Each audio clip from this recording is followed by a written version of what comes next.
Hello, and welcome to another session of San Francisco by Night, Hunt of the Vigil. Work, love, lust. Our scene takes us to an area that we do not know, a snowy hillside village in God knows where we tune down, where most of the village light and firelight and torchlight is out, except for one torch lit in the blacksmith.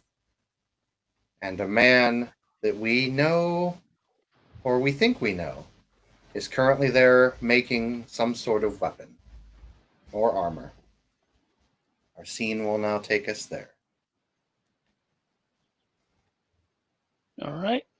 Well, Perrin is bent over the furnace. Um, he is currently using the bellows to slowly pump the heat. Like the blacksmith is hotter than an even normal blacksmith. So obviously he has his shirt off as he does this, with glistening sweat running down him. His attention is focused completely on the um, flames.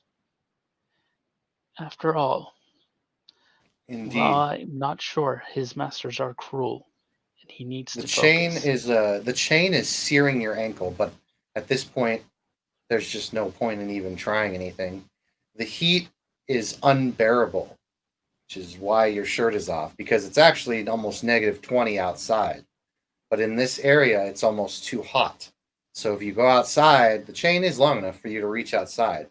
But if you go outside, all of the sweat and beating that has undergone the work adds on to the temperature on the outside. So it becomes even worse. For those of you who have ever stepped into a refrigerator while you're sweating, it's worse when there's water on the skin. It makes it almost unbearable in the cold. But to go back in the heat is almost unbearable. Choices, choices. You eventually decide the heat is better. At Uh, least in here, you've got something to distract you.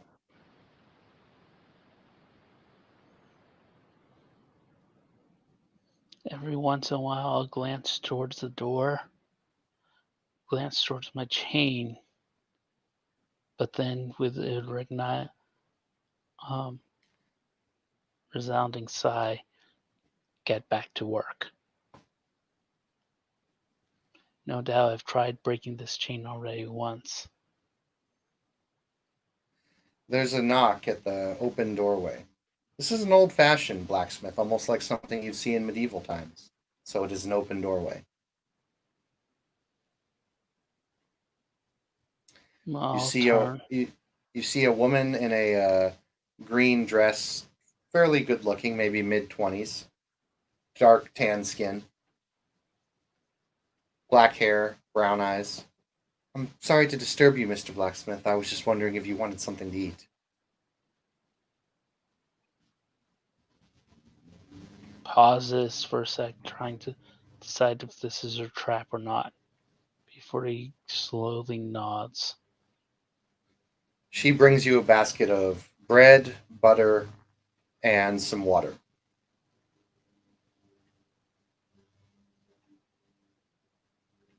I'll take it.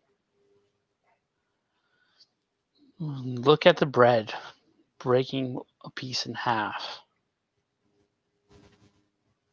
Is it filled with maggots? Nope. Nope.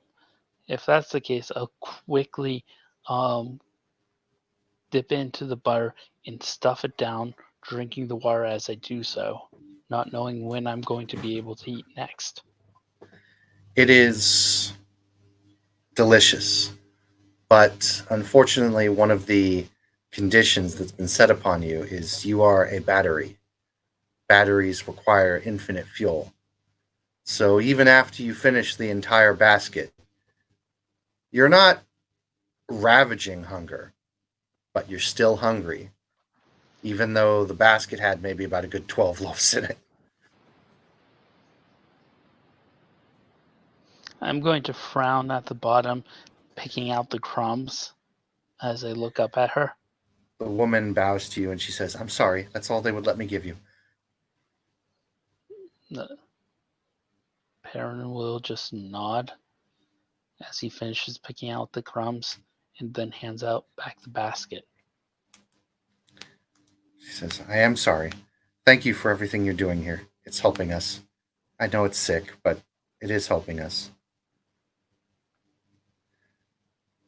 Without the fire, we will die." I'm no fire creature. I have a home. I have a family. She looks down, very pained. She says, "Yeah, I had one too." And then she leaves. Baron will just growl under his breath and turn back towards the flame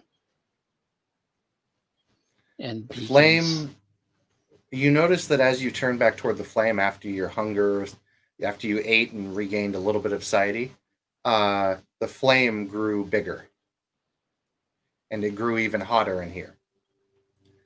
It's now becoming just a little bit more unbearable than it already was.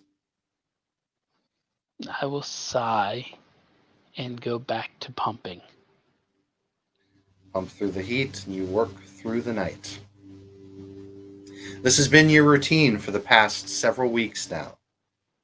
You are the flame of the village that keeps it warm at night. However, with the obvious negatives that are embowed upon you. You have become a different type of battery this time. But you learned a lot here in this place known as Arcadia. At least you think it's a place. Granted, you've learned a lot. Knowledge has succumbed you. You've learned about beings called the Fae. You've learned about the world. You've learned about the hedge. You have learned a lot. But you have still been a prisoner no matter where you have gone.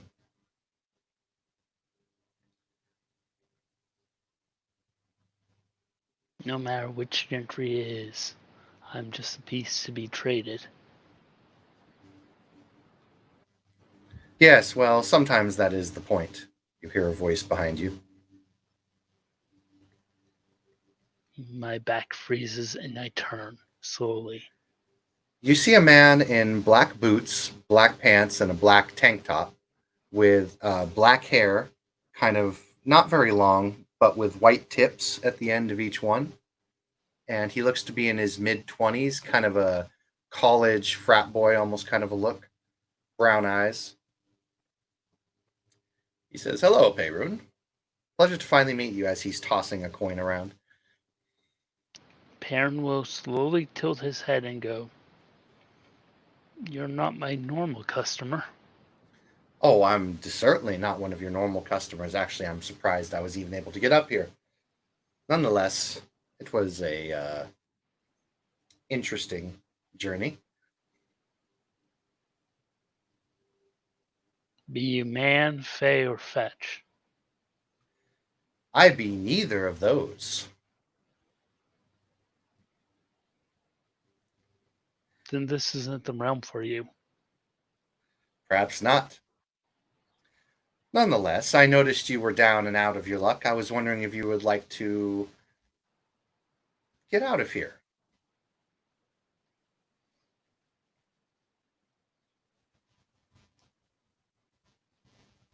Looks at him with almost a dead expression in his eyes. After all, it's been quite some time since he's been in here for quite some time, for what seems like years and years. And by this time, he has learned everything's a trap. And he'll just say, "There's no escape from this place. I've Are you tried and I've sh- tried again." are you sure? If you make a deal with me, you might be able to get out.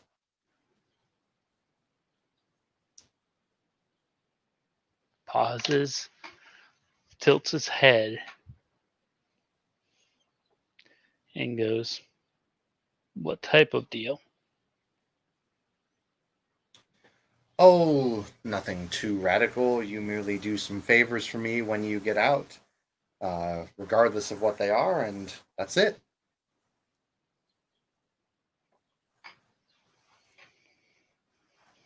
Now, that sounds like a trap, if I've ever heard one. Paranoia, my good man, is definitely a good thing to have. However, do not let it cloud your judgment. No, but at least I'm alive here. And while hope has eluded me so far, it is not completely gone. To go out to make a bargain so foolishly, to agree to do favors without knowing these favors, what they detail, could easily mean what freedom I gain is quickly lost just upon my escape. Hmm. You must understand, I'm a business. Before all this, you seem to know who I am. And before all this, I was a businessman. And beef in my time here has only reinforced the state of mind. You do not agree to anything without knowing the details up front.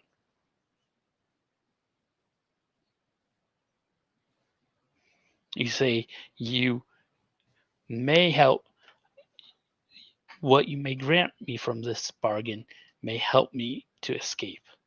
Not that it will grant me freedom. Simply a help. And in return, you ask for favors of unknown specific, unknown number, unknown origin or severity. Come now. I've heard far more clever tricks from my other keepers. Oh, you're no fun. Don't you want to go home? More than you know. Wouldn't it be worth risking the deal? Not if it only means the, a brief moment of freedom, only to have my hopes dashed once more. Oh, I assure you, you would get out. And you But would get back to. only to be enslaved to you once more. Well, unfortunately, no matter what happens, if you get out of here, you will always be hunted now.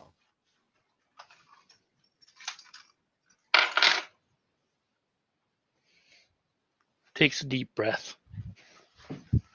First, before we even get into this, I believe it's proper for someone to introduce themselves. You clearly know who I am. Oh, me? I'm Dave. Don't mind me, I'm just a Jersey boy.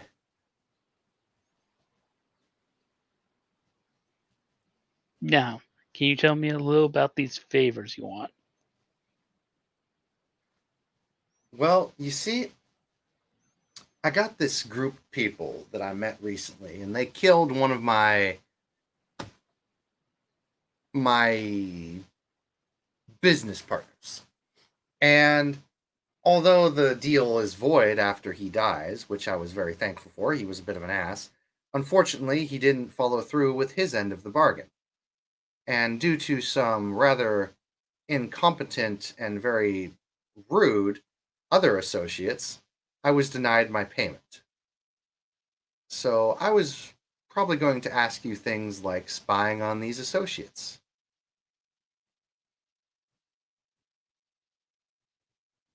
And what makes you think I can spy on these associates for you? I'm Because hardly. because I know of your talents. Your new talents that you have gained allow you to hide very well.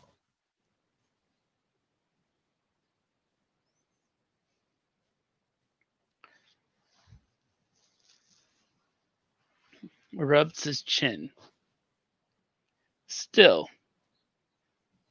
there are a million like me in this place. Why me? Suit yourself. You look like you just needed some help. Tosses his coin up. I'll go find someone else in this village to give this coin to. Have a good night. Wait, He stops in the doorway. Yes.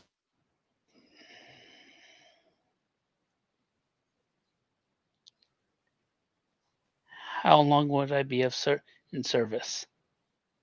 Until the 2 favors are done. 2 favors for 1 coin? 2 favors, 1 coin. What are these? You still haven't defined what exactly entails these favors. For all I know, your favors may be to take over the world. That hard. Oh, I have no such goals as that. That is far too boring.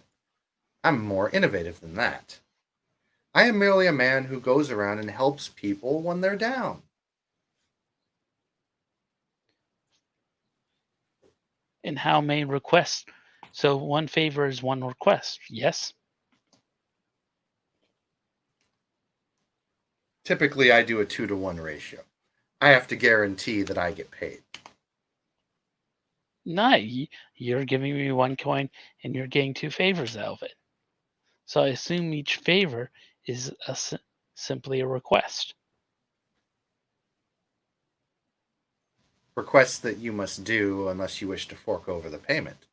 After all, And you may what's void the contract at any time. And what's the payment? Fuck, he can't lie. Okay, so he looks at you and he says, "Your soul."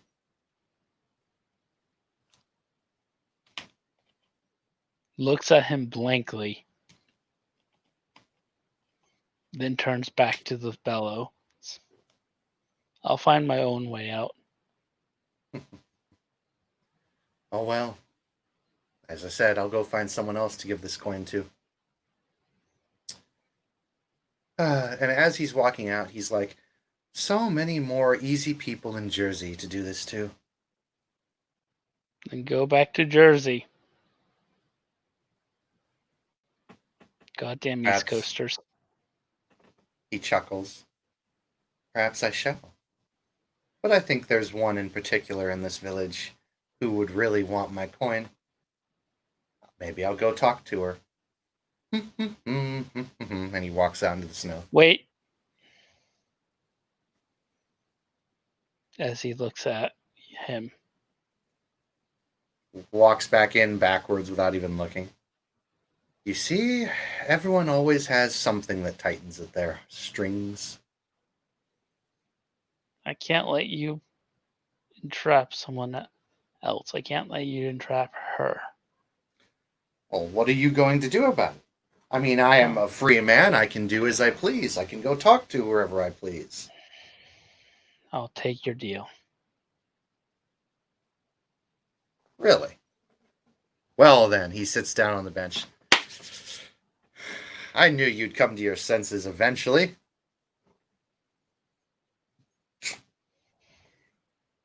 I hardly say I'm coming to my senses. I'd say I'm more losing them. This is madness. All right. Just Well, spying, right? I don't have to kill anyone. We can work out the deals of the contract. I need you to spy and gather information for me. Tell me strengths and weaknesses of these people. Tell me desires and things that they may want or, strive for. Who are these individuals? Oh, you know these individuals, I think. I believe you worked with them a few times. Raises an eyebrow at that. Let's see here. He pulls out a little notepad.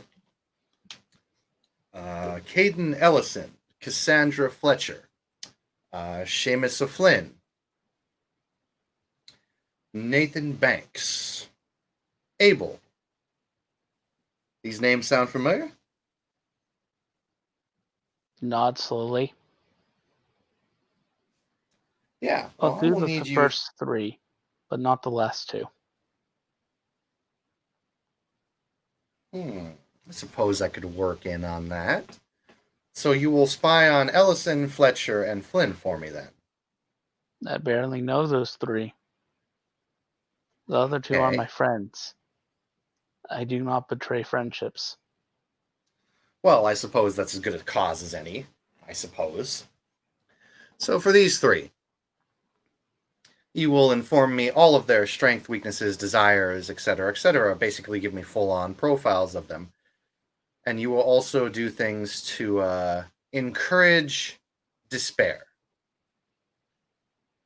What I mean by this is, for example, if someone is currently having a good life, let's say they got a new car, and I were to ask you to take that new car, so they would be in the run for a new car. Things like that.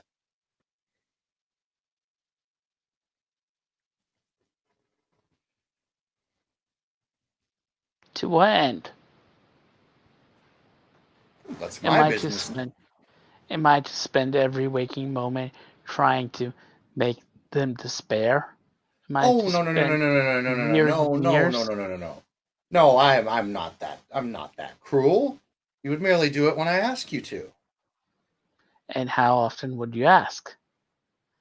How often is needed before they eventually come to their senses and actually see that I am a good businessman.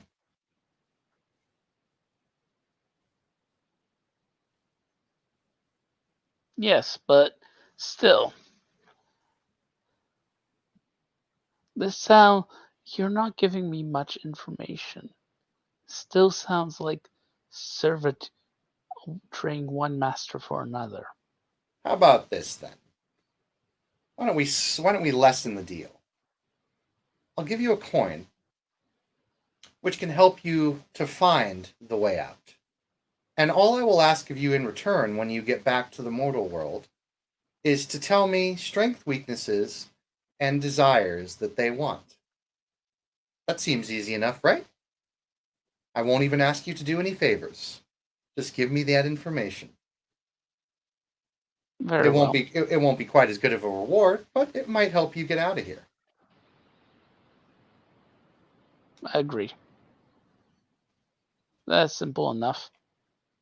I will tell you strengths, weaknesses, desires in return Things that for make my freedom. yes, and Or things that make them tick, so to speak. That sounds like a good deal. Shall we shake on it? I prefer the written word, but word of Oh, I shaking is can do very that too. good He enough. pulls he pulls out a notepad and he writes down his part of the bargain. All right. And he says, "Then we shake and you sign." Okay. Oh, I almost forgot something. He grabs your hand and he stabs the pencil through it. I swear loudly. Sorry, I did mention it needs to be signed in blood. Sorry. Forgot to mention that. My bad. Yeah, but straight fucking through. Well, what can I say? I fucking need this. Is this even going to heal? Fuck, fuck, fuck, fuck, fuck, fuck. Oh, you big baby. He waves his hand and your hand immediately starts to heal.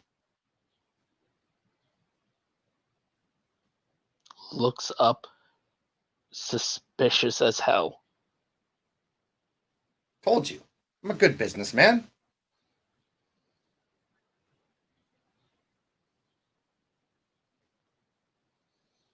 Reads over what he's written before Um, signing.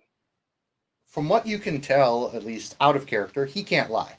So he gives you everything straight up. He can't. He doesn't seem to be trying to word it off. There's nothing All hidden right. in the fine print. Doesn't seem so anyway. Okay. He'll sigh and sign it. Very good. Now we shake on it, and I give you this coin, and I depart.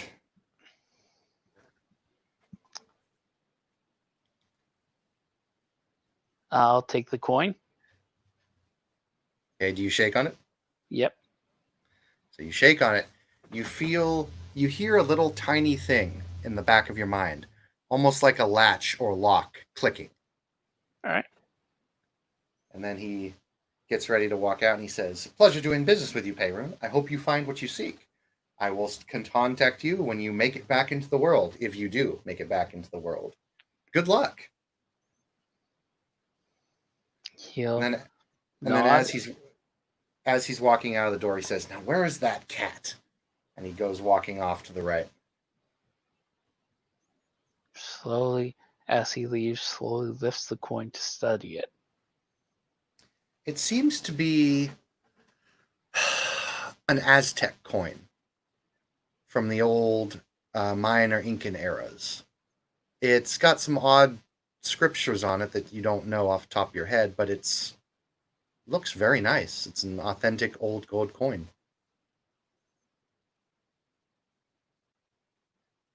It's cold compared to the rest of the room.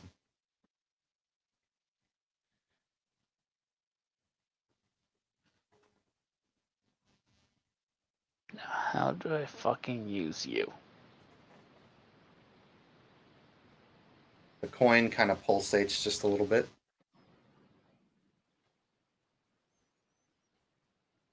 Do I have access to contracts right now? Mm-hmm. All right. Let me just make sure I've got this. Yeah, you are right. for all out of character. For all intents and purposes, you are full character sheet right now. Okay. Everything possibility. It's been 30 years after all.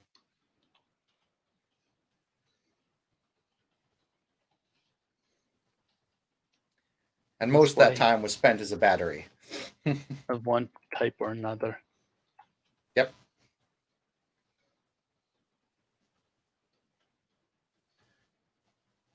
I mean, this must be nice having an actual human form for once. It is nice. A bit torturous due to the circumstances, but having a human form, being able to eat, not so bad. Especially after the years you spent in, well, other forms. No, wrong thing. Contracts. Where is it?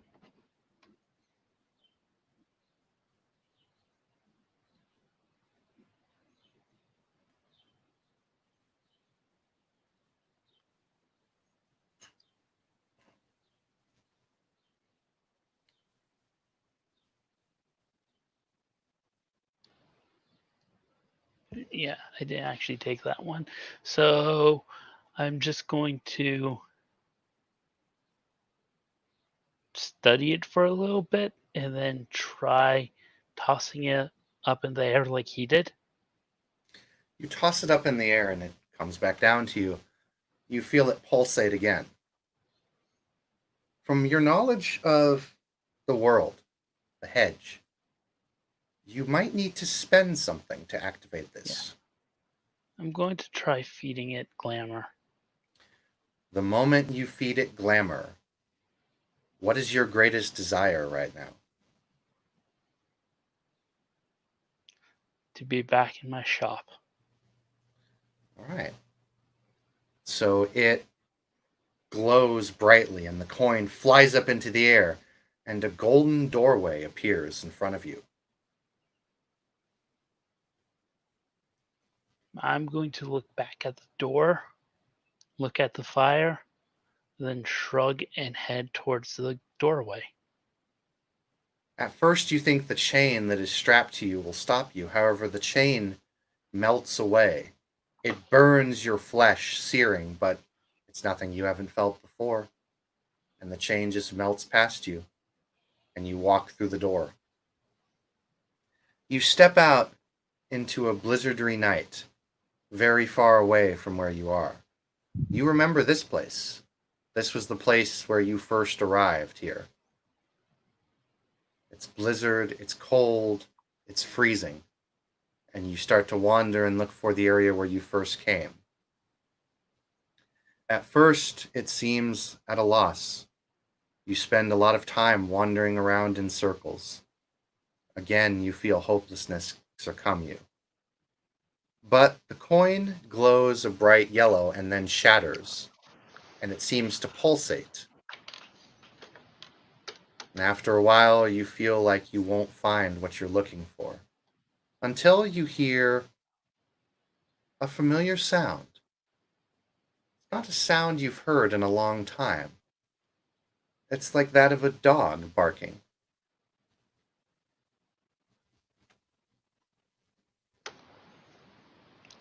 I look up and go,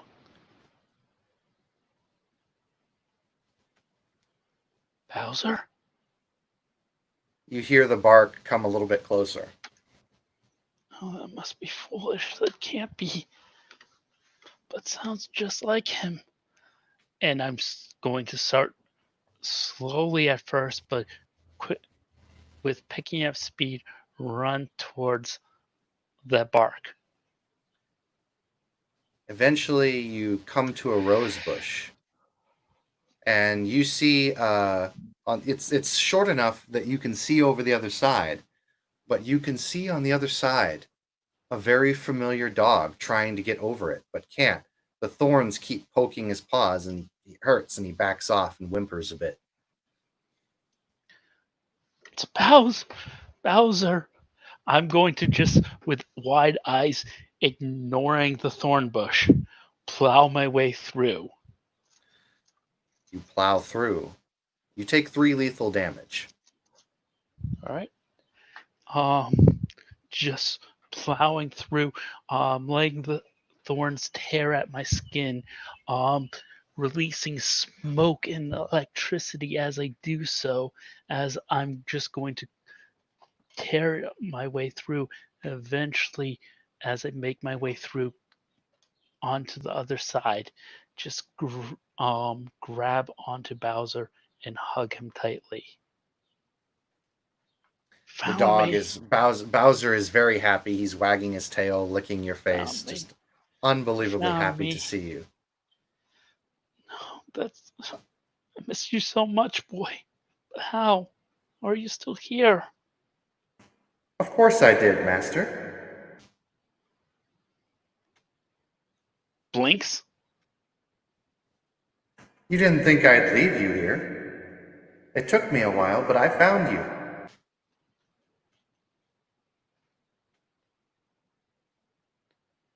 Tilts his head, confused. I don't remember you talking before. What? I've always talked to you. You just never heard me. I always tried to get your attention, but you were always so busy. Never really looked at me. What? Knows he should react differently, but instead simply gives a small shrug, as the head works differently than reality. Let's go back home. Let's. There's a little doorway that appears in one of the trees. And you see limbs and branches come up from the front of it, and it forms into a humanoid shape, a very familiar shape, one responsible for a lot of your suffering, and the one responsible for bringing you here. Where will you go? Tilts its head at you.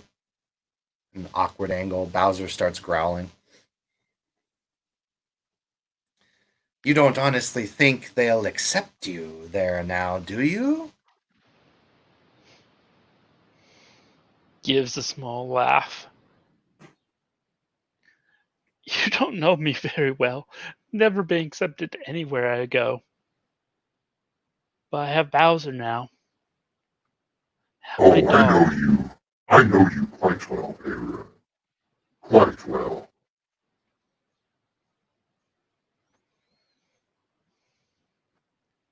know I've never been much for needing to fit in. Then go back into the world. Hayrun has been doing some interesting things. I wonder if anyone will even trust you anymore. Raises an eyebrow at that. You have been doing glorious things. Unbelievable things.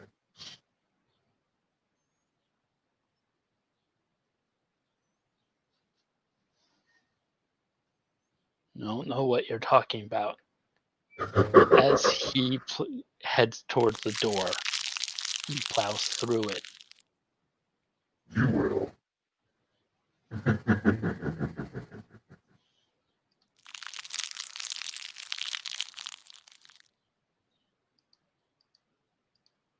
Good luck, Hayrun.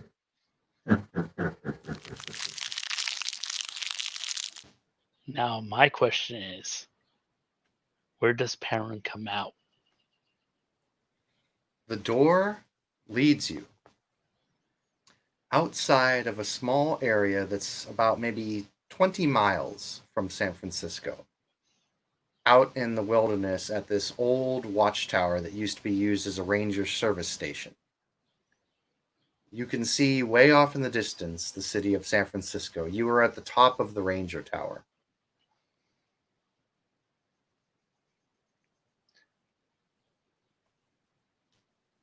Well, fuck. As I look out over the distance, I'll look down at Bowser. How long was I gone? Master was gone for 3 months. Well, fuck me. I know. Now, does this place have So I'm going to go up to the Ranger Tower, or I'm in the top of the Ranger Tower. Is their equipment still around here? Yes.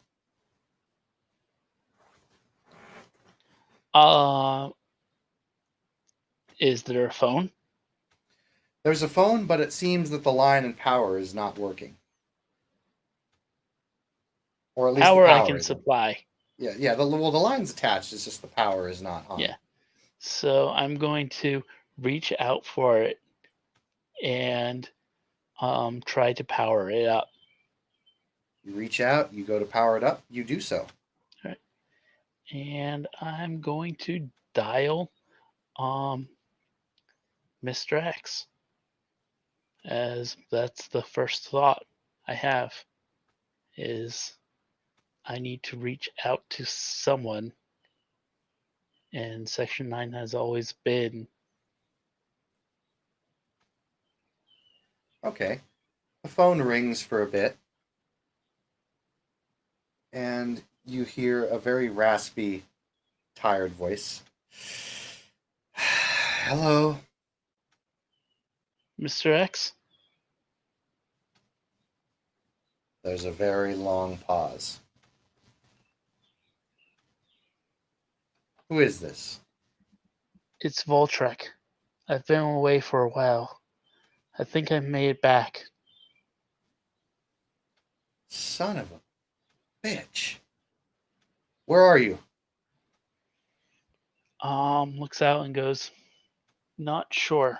Somewhere outside of the city. I can see its lights from here, but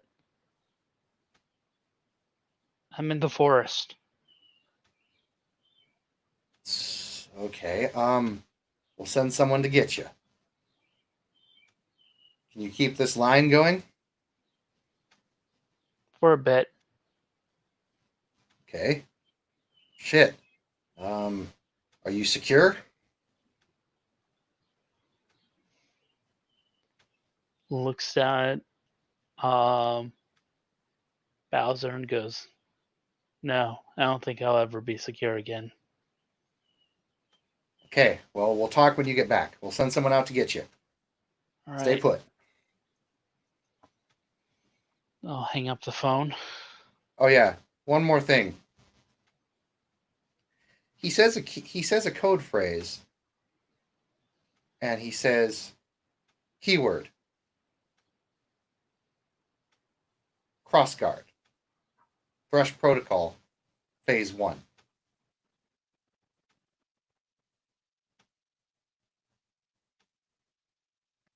Does Perrin react in any way? Mm-hmm. You say Thresh Protocol engaged.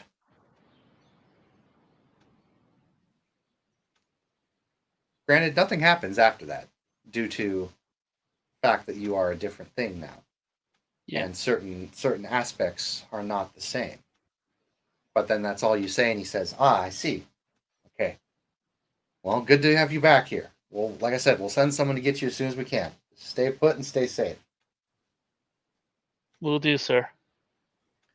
Right. See you when you get back.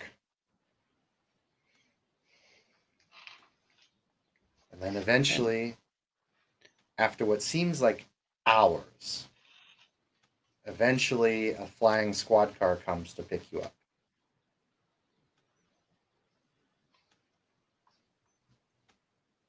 All right. You recognize the man inside as you've only seen him just briefly before, but he likes to call himself Doc Holliday. He is wearing a red vest, cowboy hat, mustache, very classical looking man. I'll walk towards him with a brief nod. He gets in the car. Peyrun, I presume? The one and only. Well, let's hope so. Been causing quite a bit of trouble for everyone here, you know that? You know, someone else said that to me recently. What exactly do they mean? Well, you, or what everyone thought was you, was going around acting a little funny, causing a lot of problems for people. Lying, stealing, cheating, all that stuff. Apparently, he sent out a bunch of files to the other hunter organizations, so who knows what's going to come of that.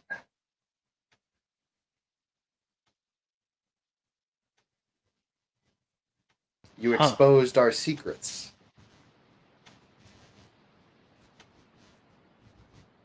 Well, it wasn't really me, now was it? No, I guess it wasn't.